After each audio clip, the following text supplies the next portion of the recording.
എല്ലാവർക്കും അറിയാവുന്ന ഒരു സാധനം തന്നെയാണ് ദോശയ്ക്കും ഇഡ്ഡലിക്കൊക്കെ ഉപയോഗിക്കുന്ന പൊടി. അപ്പോൾ എണ്ണയില്ലാതെ കഴിക്കാം, കാരണം എണ്ണയ്ക്ക് ഭയങ്കര വിലയാണ്.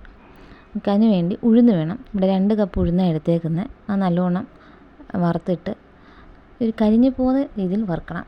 കരിഞ്ഞു പോയാൽ പൊടി കരിഞ്ഞു പോകും. അപ്പോൾ ഈ ഒരു പരുവാകുമ്പോൾ അതിനെ കോരി മാറ്റിയിട്ട് അടുത്ത് സാമ്പാർ പരിപ്പെടുക്കാം. അതും 2 കപ്പാണ് എടുത്തേക്കുന്നത്. അതും നല്ലോണം വറുത്തിട്ട് തണുക്കാൻ വേണ്ടി കോരി വയ്ക്കാം. അതിന് ശേഷം വേണ്ടതെന്ന് പറഞ്ഞാൽ അരിയാണ്. അത് നമുക്ക് 1 ഗ്ലാസ് മതി. ഉഴുന്നും പരിപ്പും 2 ഗ്ലാസ് എടുക്കുമെങ്കിൽ അരി നമുക്ക് 1 ഗ്ലാസ് മതി. അപ്പോൾ അരിയും കൂടി വറുത്ത് കോരി തണുക്കാൻ വേണ്ടി വയ്ക്കാം. അതിന് ശേഷം ആ പാനിൽ എണ്ണ ഒഴിച്ച് നമുക്ക് കായം വറുത്തെടുക്കണം.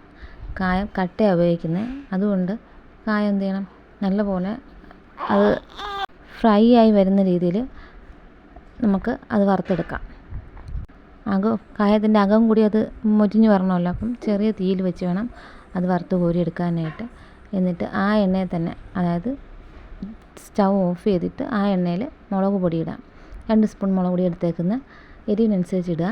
അതിൻ്റെ കൂടെ ഉപ്പും വെളുത്തുള്ളിയും കൂടെ ആഡ് ചെയ്ത് നല്ലോണം മിക്സിയിലിട്ട് പൊടിക്കുക.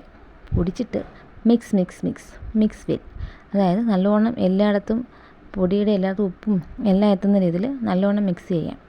മിക്സ് ചെയ്തിട്ട് ഒരു ടൈറ്റായിട്ടുള്ള ടിന്നിലിട്ട് നമുക്ക് അടച്ചു വെച്ച് ഉപയോഗിക്കാം. ദോശയുടെ കൂടെയും ഇഡ്ഡലിയുടെ കൂടെയൊക്കെ നമുക്ക് യൂസ് ചെയ്യാം. എല്ലാവർക്കും അറിയാമെന്നുള്ളതൊക്കെ തന്നെയാണ്. എങ്കിലും നമ്മുടെ ഇവിടെ, അതായത് തിരുവനന്തപുരത്തെ സൈഡിൽ ഇങ്ങനെ ഉണ്ടാക്കുന്നത്. പിന്നെ എണ്ണ കൂടെ വീഴ്ത്തി, എണ്ണയ്ക്ക് വില കൂടുതലാണെങ്കിലും കുറച്ചെടുക്കാം കേട്ടോ. എന്നിട്ട്